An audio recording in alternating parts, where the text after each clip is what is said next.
Hi, everyone. I'm here today with Rowan Spazzoli, one of beVisioneers' advisory council members. He's going to share some insights from his time as a lecturer, economic development consultant, and a founder of several startups. Thanks so much for joining us today, Rowan. Thank you, Matt. So thank you so much for having me, Sean. Yeah, I guess to kick things off, it would be good if you could just maybe introduce yourself a little bit to those who aren't familiar with your work, maybe talk a little bit about your background and, yeah, what your goal is with Accendio. Perfect. So a little bit about me. Everything I do sits around a real core of wanting to take what we have around the world and make it a little bit better. I did start off in a finance and accounting kind of background, but quickly realized that that didn't kind of allow me to fulfill my dreams of being able to really work and impact. So I studied a bit of economic development. I got into lecturing, which has been one of the joys of my life. And since then, I've worked on all sorts of programs around economic development. But the real core of it for me is working with entrepreneurs, with young people, and finding ways of catalyzing people to achieve their own impacts as well. So I've got a lot of experience across different accelerator programs. One of the prides of mine is a program that I started at the University of Cape Town, which pairs students with entrepreneurs from our townships and allows cross-directional learning. And that all comes together in my my company Accendio. And Accendio is what I like to call a home for the sparks. So to me, a spark is somebody that creates that ignition, creates that moment of change where you go from that 0 to 1. And so with Accendio, my overall goal is to bring people who want to work into the impact world and place them into cool organizations, partner them with cool people, and allow for a space that can develop someone in the same way that a law firm might develop a lawyer, or a accounting firm might develop an accountant. I really want to be able to sit at that nexus of personal and global development. Nice. Yeah, I'd imagine your background in finance and accounting is integral here. I think a lot of people, when they enter the entrepreneurial space, they may come from different backgrounds, but a lot of them are kind of fearful, or they need to demystify the financial accounting element of being an entrepreneur and kind of learn to be confident in that space. So probably feeds a lot into your lectures. It is, and the thing is, one of the components that I think people get really scared of when it comes to the sort of classic finance, accounting, business stuff is that it's quite inaccessible. You look at finance and you're like, oh, that's the thing that banks do. But really, finance is a thing that everyone does, just in their own ways. And it can really allow you to, it's the juice that gets everything flowing. So if you understand basically what you want to achieve, the finance can follow from that. And so for me, an important part of all of that is actually demystifying finance and accounting and understanding that it's not there to intimidate you, it's actually there to serve you. Couldn't have said it better myself. Yeah. A lot of, our approach to building a sustainable future at beVisioneers is a planet positive vision.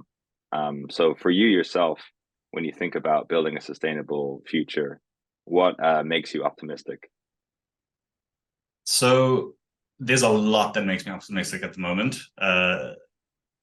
There's a term that I like to use, which is the patchwork of development.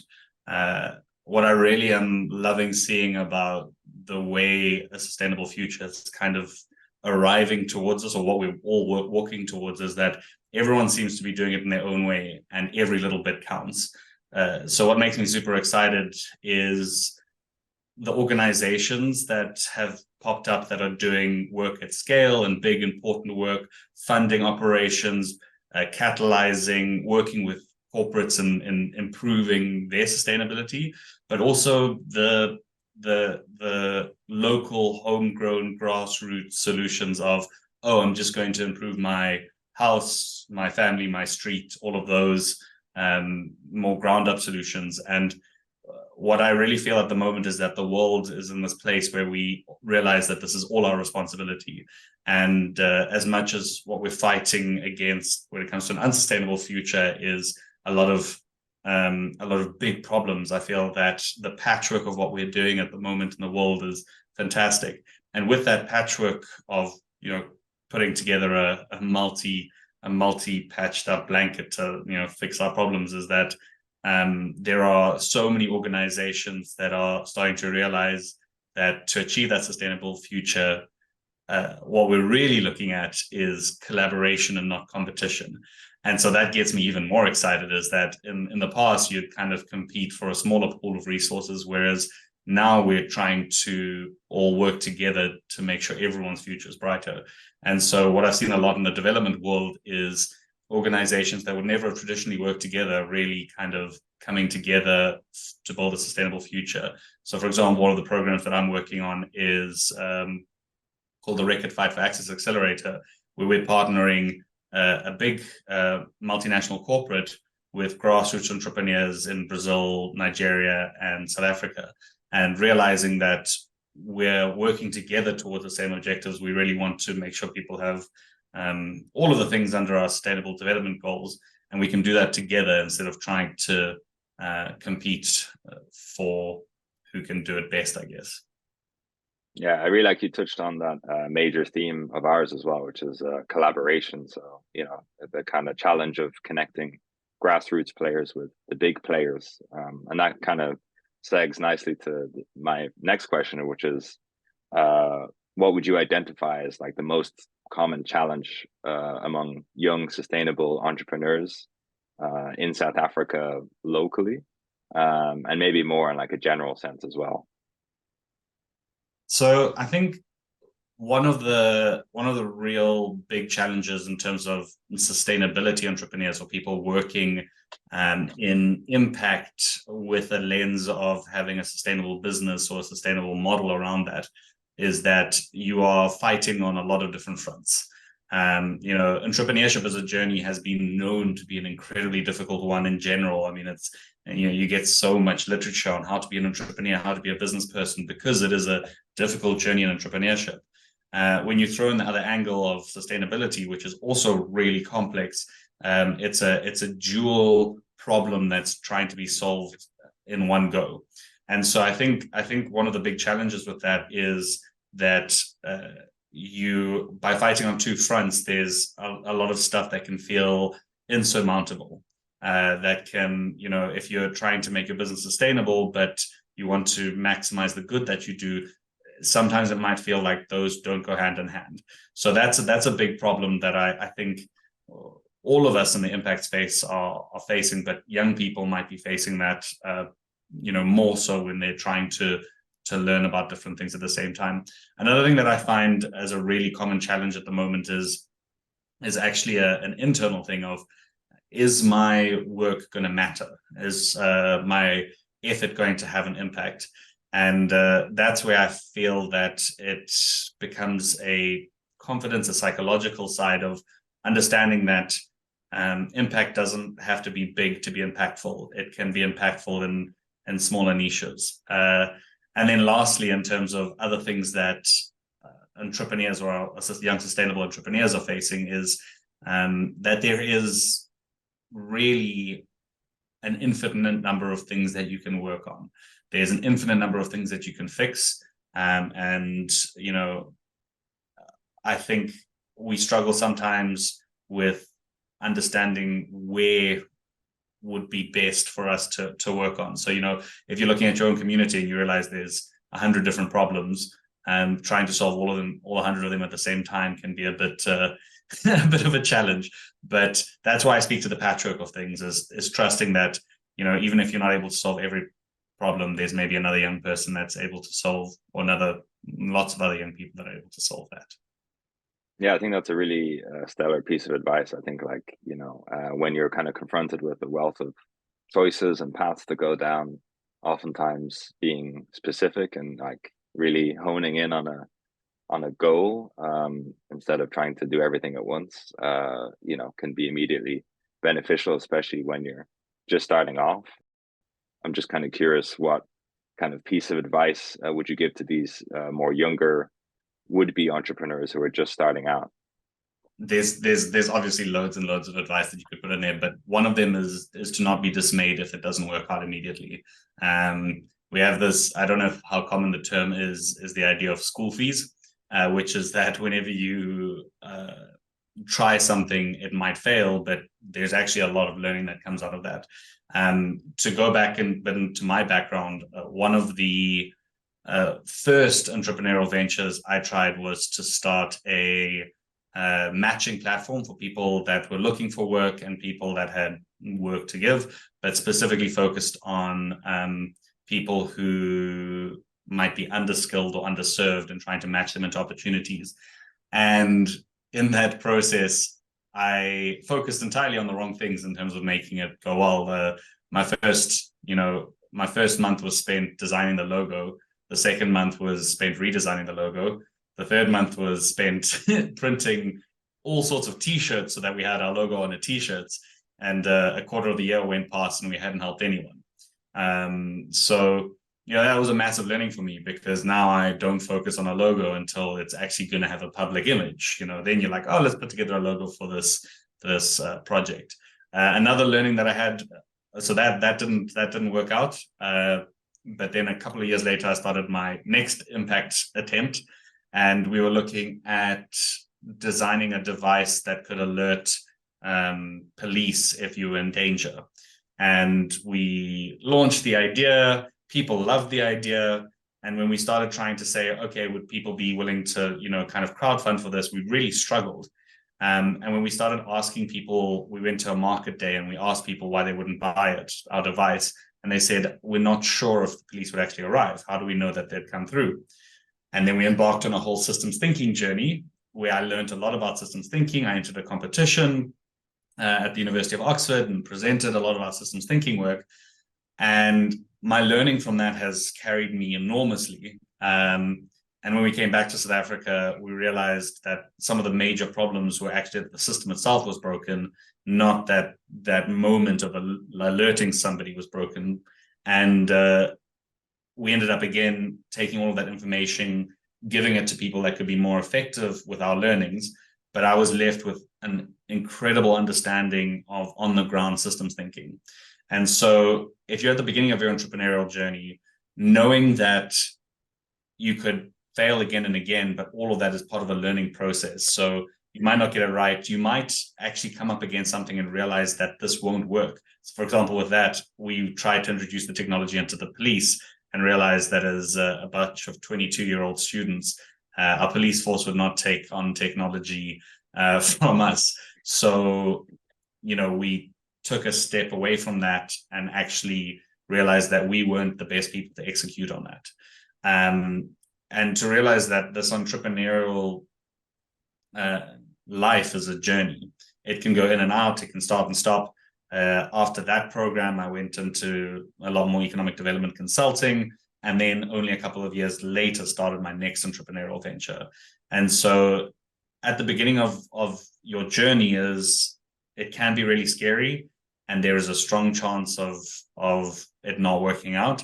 But the learnings that you carry and even the small bits of impact that you have, for example, one of the people that we gave the information to was able to develop some of our knowledge into their app, which is now being used across the country. And even if that didn't come directly from me and I can't put my name on it, it's knowing that I had that little bit of effect and got that learning from it.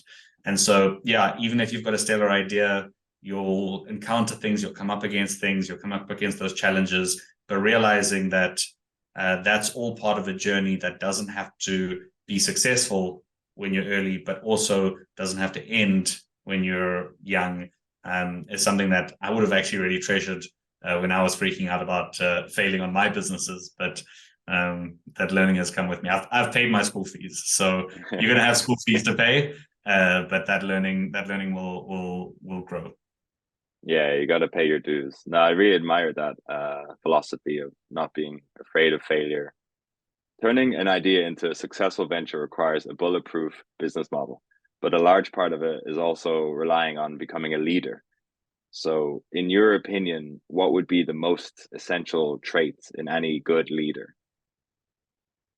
So there's lots of really cool literature around in the world about good leadership. For me, the idea of servant leadership is what really resonates with me and works really well with the impact world, which is understanding that as a leader, your main objective is actually to serve the people that you're leading. There's all sorts of literature on servant leadership, but there's a great example for that. One of the entrepreneurs that I've been absolutely privileged to work with, his name's Aleph Muhlenberg. He runs an organization called Riza Babuyile.